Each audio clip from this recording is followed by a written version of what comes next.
Welcome back professor గారు. అహ్మదాబాద్ ఘోర విమాన ప్రమాదానికి టాటా అండ్ బోయింగ్ సంస్థలు కూడా కారణం అంటూ ఆ సంస్థల మీద కూడా విమర్శలు వస్తూ ఉన్నాయి సార్.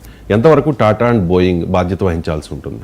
అంటే టాటాలది ఎయిర్ ఇండియా కనుక బోయింగ్ ఆ విమానం సప్లై చేసింది కనుక ఆ రెండు కంపెనీల పైన అటాక్ ఉండవచ్చు. కానీ ఇప్పుడు ఏ విచారణ జరగకముందు, బ్లాక్ బాక్స్ ఓపెన్ చేయకముందు మనం కొత్త బాక్స్ ఎట్లా ఓపెన్ చేస్తాం? సో ఏ ప్రాతిపదిక పైన రెండు కార్పొరేట్ సంస్థల రిప్యుటేషన్ పైన అటాక్ చేస్తాం? అది న్యాయం కాదు కదా. ఇప్పుడు ఈ విమాన ప్రమాదానికి air India culpability, Boeing culpability ఎక్కడ ఎస్టాబ్లిష్ అయింది? ఏ విచారణ ఎస్టాబ్లిష్ చేయకముందు మనం ఆ రకమైన కామెంట్లు చేయకూడదు. అది బాధ్యతారాహిత్యం. అయితే ఈ విమర్శలు మీకు ఇప్పుడు బోయింగ్ విమానాల పైన చాలా విమర్శలు వచ్చాయి. అసలు ఆ స్టాండర్డ్స్ను మెయింటైన్ చేయడం లేదు అంటూ ఈవెన్ ఒక విజిల్ బ్లోయర్ కూడా బయటకు వచ్చి కామెంట్ చేశాడు. ఆ తర్వాత ఆ విజిల్ బ్లోయరు ఒక మిస్టీరియస్ సర్కమ్స్టాన్సెస్లో చనిపోయాడు కూడా. సో అందువల్ల ఇలాంటి విమర్శలు బోయింగ్ పైన ఉన్నమాట నిజం. కానీ మనం ఏమీ చేయలేం. ప్రపంచంలో ఈ విమానాలు తయారు చేసే కంపెనీల్లో బోయింగ్, ఎయిర్ బస్ డామినేషన్.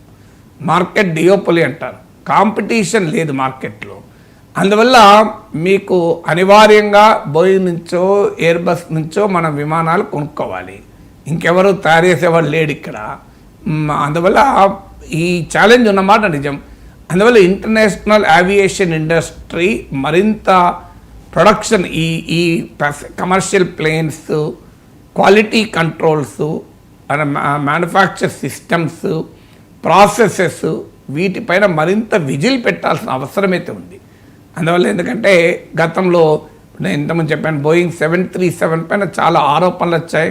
కొన్ని సందర్భాల్లో బోయింగే వాటిని గ్రౌండ్ చేసి ఆ టెక్నికల్ మిస్టేక్స్ను మళ్ళీ సవరించి మళ్ళీ మార్కెట్లో విడుదల చేశారు.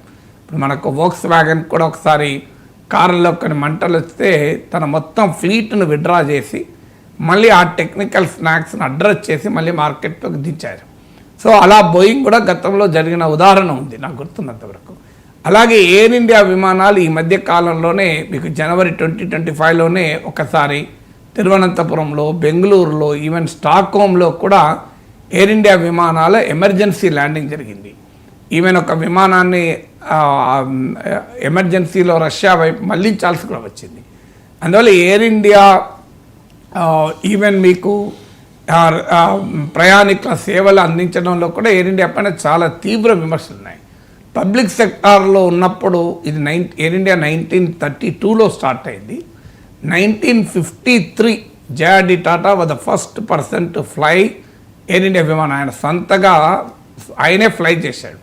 ఎందుకంటే అప్పుడు స్వాతంత్ర ఉద్యమ కాలంలో ఈ సెల్ఫ్ రిలయన్స్, స్వావలంబన అనేటువంటి ఒక బలమైన కోరిక ఉన్నప్పుడు ఇండియన్ ఇన్స్టిట్యూట్ ఆఫ్ సైన్సెస్ను కూడా టాటాసే ప్రారంభించారు. సో ఆ జేఆర్డి టాటా ఇలా ఎయిర్ ఇండియాని ప్రారంభించారు. 1953లో స్వాతంత్రం వచ్చాక దీన్ని జాతీయం చేసి ప్రభుత్వ రంగమైంది. తర్వాత అనేక కారణాల రీత్యా ఎయిర్ ఇండియా పట్ల ప్రభుత్వ విధానాల నుంచి మొదలుకొని ఎయిర్ ఇండియాలో పెరిగిన bureaucracy, corruption, wrong market decisions, ఇలా అనేక అంశాల వల్ల వేల కోట్ల నష్టాల్లో కూరుకుపోయింది. ఆ తర్వాత టాటా దీన్ని అక్వైర్ చేశారు. ఆ అక్విజిషన్ కూడా అనేక ప్రశ్నలు వచ్చాయి. అంటే ఇది కారు చౌకగా టాటాస్ కప్పజెప్పారని, సో టాటాస్ కప్పజెప్పే ముందు ఎయిర్ ఇండియా అప్పులన్నీ ప్రభుత్వమే దిగమింగి అప్పజెప్పారని, ఇలాంటి ఈ టాటా టేక్ ఓవర్పై కూడా విమర్శలు వచ్చాయి. మీరు నా యూట్యూబ్ ఛానల్లో ఎయిర్ ఇండియాని కొట్టండి వస్తుంది. ఎయిర్ ఇండియా టాటా డీల్ పైన చాలా డీటెయిల్గా మాట్లాడాను గతంలో. సో ఇలా అనేక వివాదాల నేపథ్యంలో టాటాస్ కొన్నారు. సో అప్పుడు ప్రభుత్వ రంగం అయితే అసమర్థత, ప్రభుత్వ రంగంలో పనిచేయరు ఎవరు, ప్రభుత్వ రంగంలో సేఫ్టీ ఉండదు, ప్రైవేట్ రంగం అయితే కార్పొరేట్ కాంపిటీషను, కార్పొరేట్ ఇమేజ్తో లింక్ అయి ఉంది కనుక చాలా ఎఫిషియెంట్గా నడుస్తుందని థియరీ. కానీ 2022లో టాటా అక్వైర్ చేసింది ఎయిర్ ఇండియాను. ఇప్పటికీ 3 ఏళ్ళు అయిపోయింది. 5 ఏళ్లలో మొత్తం మేము మార్చేస్తామన్నారు. ఆల్రెడీ విమానాలకు కూడా ఆర్డర్ ఇచ్చిన మాట నిజం.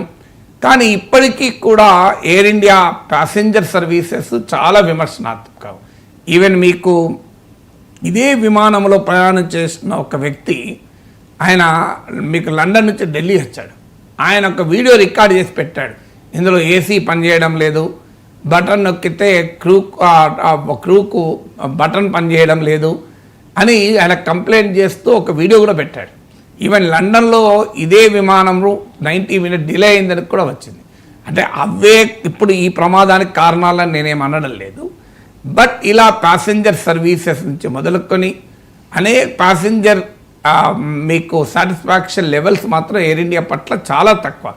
ఈవెన్ టాటాస్ టేక్ ఓవర్ అయ్యాక కూడా ఆ వర్క్ కల్చర్లో మార్పు లేదు అని విమర్శ చాలా తీవ్రంగా ఎదుర్కొంటున్నారు. Tatas is a respectable company, భారతదేశంలో కార్పొరేట్ కల్చర్ ప్రారంభించినటువంటి ఒక రెస్పెక్టబుల్ కంపెనీ. అందువల్ల నేనేమి అబాండాలు వేయడం లేదు. కానీ టాటాస్ టేక్ ఓవర్ తర్వాత కూడా అయింది. అందుకే అంటారు the cat may be black or white, it should catch the mice అని. పిల్లి తెల్లదా నల్లదా కాదు, ఎలకను పట్టాలి అని. అందువల్ల ఒక కంపెనీని ప్రభుత్వ రంగంలో ఉందా ప్రైవేట్ రంగంలో ఉందా అని కాదు, అది సరిగా నడుస్తుందా లేదా అనేది. ఇప్పుడు ఈ ఏవియేషన్ ఇండస్ట్రీ ఏంటంటే highly capital intensive industry, highly technology intensive industry. ఇప్పుడు విమానయాన కంపెనీల పైన ఆరోపణలు ఏంటంటే సరే కొన్ని ఇప్పుడు ఉదాహరణకు ఒక లాంగ్ డిస్టెన్స్ ఫ్లైట్ అంటే ఇతర దేశాలకు వెళ్ళే లాంగ్ డిస్టెన్స్ ఫ్లైట్స్కు ఫ్లై చేసేటువంటి పైలట్కు ఇన్ని అవర్స్ ఆఫ్ ఎక్స్పీరియన్స్ ఉండాలి, ఇంకో ఇన్ని రకాల విమానాలు నడిపి ఉండాలని కనీసం ఉంటుంది. ఏమవుతుంది, పైలట్ల కొరత వల్ల కావచ్చు, హ్యూమన్ రిసోర్సెస్ పైన ఇన్వెస్ట్మెంట్ సరిగా చేయకపోవడం వల్ల కావచ్చు, కాస్త తక్కువ ఎక్స్పీరియన్స్ ఉన్నటువంటి పైలట్ కూడా పంపిస్తుంటారు. ఇప్పుడు మనకు ఆర్టీసీ బస్సులతో పోలిస్తే ప్రైవేట్ బస్సులు ఎక్కువ యాక్సిడెంట్ జరుగుతాయి. కారణం ఇదే. ఎందుకంటే ఒక 8 గంటలు డ్యూటీ చేసి వచ్చాక ఆ డ్రైవర్కు రెస్ట్ ఇస్తే ఓకే, కానీ మళ్ళీ అంటే బ్యాక్ టు బ్యాక్ డ్యూటీలు వేస్తూనే ఉంటారు. దానివల్ల ఏమవుతుంది అంటే రెస్ట్ లేక నిద్ర లేక యాక్సిడెంట్, సరిగా డ్రైవింగ్ ఎక్స్పీరియన్స్ లేని డ్రైవర్లు, కొన్ని సందర్భాల్లో డ్రైవర్కి నిద్ర వస్తే క్లీనర్ నడిపిన ఉదాహరణలు కూడా ఉన్నాయి ప్రైవేట్ బస్సులు. సో మీకు ఆర్టీసీలో జరగదు అది, ఎందుకంటే వాళ్ళకి ఫిక్స్డ్ టైమింగ్ అవర్స్ కనుక. సో ఇలా మీకు సరైన శిక్షణ లేని, సరైన ఎక్స్పీరియన్స్ లేని పైలట్లను కూడా కమర్షియల్ రీజన్స్ రీత్యా, ఎందుకంటే ఎక్కువ ఫ్లైట్లు నడపాలి. ఇప్పుడు ఒక బోయింగ్ అనే విమానం కొన్నారు, కొన్ని 100 కోట్లతో కొంటారు. కొన్న తర్వాత అది ఖాళీ పెడితే లాభం ఉండదు కదా, అది ఎక్కువ చేయాలి. తర్వాత దాని మెయింటెనెన్స్ సరిగా ఉండాలి. ఇప్పుడు మనమే కారు కొంటాం, బండి కొంటాం, ప్రాపర్ మెయింటెనెన్స్ చేయకపోతే ఏం జరుగుతుంది, ఎప్పుడో ఒకసారి బ్రేక్ ఫెయిల్ యాక్సిడెంట్లు అవుతాయి. సో ప్రాపర్ మెయింటెనెన్స్ జరగాలి, ఆపరేషన్ అండ్ మెయింటెనెన్స్ O&M అని అంటారు. సో ఇవన్నీ కూడా ప్రాపర్ ప్రోటోకాల్స్ ఉండాలి. ఇప్పుడు మీకు ఆర్టీసీలో ప్రతి బస్సు బయటకు వెళ్ళాలంటే వర్క్షాప్కి వెళ్ళాలి, ఆయిల్ చెక్ చేయాలి, టైల్ 1,00,000 చెక్కింగ్స్ ఉంటాయి. మీకు ప్రైవేట్ బస్సులలో ఆ రకమైన ప్రోటోకాల్స్ ఫాలో కారు, అందుకే మీకు ప్రైవేట్ బస్సులు యాక్సిడెంట్ జరుగుతాయి. సో ఈ విమానయాన కంపెనీలపై కూడా, ఎయిర్లైన్స్ కంపెనీలపై కూడా వీళ్ళకు ప్రాఫిట్స్ పైన ఎక్కువ జాస్తి తప్ప పీపుల్ పైన, ప్యాసింజర్ సేఫ్టీ పైన లేదు అని. సో ఈ ప్రాఫిట్స్ ఓవర్ పీపుల్ అనేది జరుగుతుంది. సరైన even director general civil aviation కంప్లైంట్లు ఇచ్చి ఈవెన్ ఎయిర్ ఇండియా పైనే ఈ మధ్య 30 లక్షలు 30 lakh ఫైన్ వేశారు. అంటే సరైన ఎక్స్పీరియన్స్ లేని పైలట్ను పంపించినందుకు, సరైన శిక్షణ లేని పైలట్ పంపించినందుకు ఒకసారి 50 లక్షల ఫైన్ వేశారు, ఒకసారి 80 లక్షల ఫైన్ వేశారు. ఇలా ఫైన్లు డైరెక్టర్ జనరల్ సివిల్ ఏవియేషన్ వేస్తూ వస్తుంది కూడా. అయినా కూడా మరి ఇవి ఎందుకు సెట్ రైట్ అవుతలేము అంటే ఎయిర్లైన్స్ కంపెనీలు కాస్ట్ కటింగ్లో భాగంగా, ఎందుకంటే చాలా ఇంటెన్స్ కాంపిటీషన్లో ఏవియేషన్ ఇండస్ట్రీ వస్తుంది. చాలామంది చాలా లాభాలలో ఉంటాయనుకుంటున్నారు, కానీ మీరు మార్కెట్లో మానోపలి కూడా ఉంది, డియోపొలి ట్రయోపొలి అంటారు. ఇప్పుడు నేను ప్రపంచవ్యాప్తంగా బోయింగ్, ఎయిర్ బస్ రెండే ప్రధానమైన మీకు ఎయిర్ క్రాఫ్ట్ మ్యానుఫ్యాక్చరింగ్ కంపెనీలు. అలాగే ఈవెన్ డొమెస్టిక్ ఎయిర్లైన్స్లో కూడా మీరు తీసుకోండి, ఒక 2, 3 నడుస్తూ ఉంటాయి. అందువల్ల ఒక రకమైన డియోపొలి ట్రయోపొలి అంటారు.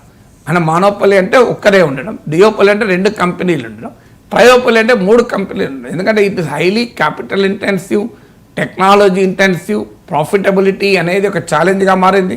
ఎందుకంటే ఎయిర్ ట్రావెల్ పెరిగిన కాంపిటీషన్ కూడా పెరిగింది. ఒక బియాండ్ ఏ ప్రైస్ అయితే అక్యుపెన్సీ రేషియో పడిపోతుంది. అక్యుపెన్సీ రేషియో అంటే దాని కెపాసిటీకి ఎంతమంది ప్రయాణం చేస్తున్నారని. సో ఇలా విమర్శలు ఉన్నమాట నిజం, కానీ ఇవన్నీ జనరిక్ విమర్శలు. అహ్మదాబాద్లో జరిగిన విమానానికి సంబంధించిన విమర్శలు కాదు. ఈ విమర్శలు ఖచ్చితంగా అడ్రస్ చేయాల్సిందే. అది టాటాస్పై కానీ, బోయింగ్పై కానీ, ఎయిర్లైన్ ఇండస్ట్రీలో ప్రాఫిట్స్ ఓవర్ ప్యాసింజర్స్, దీన్ని ఖచ్చితంగా ఇన్వెస్టిగేట్ చేయాలి, సమీక్ష జరగాలి. కానీ అహ్మదాబాద్లో జరిగిన ప్రమాదానికి ఇవే కారణమని మాత్రం కంక్లూడ్ చేయకూడదు.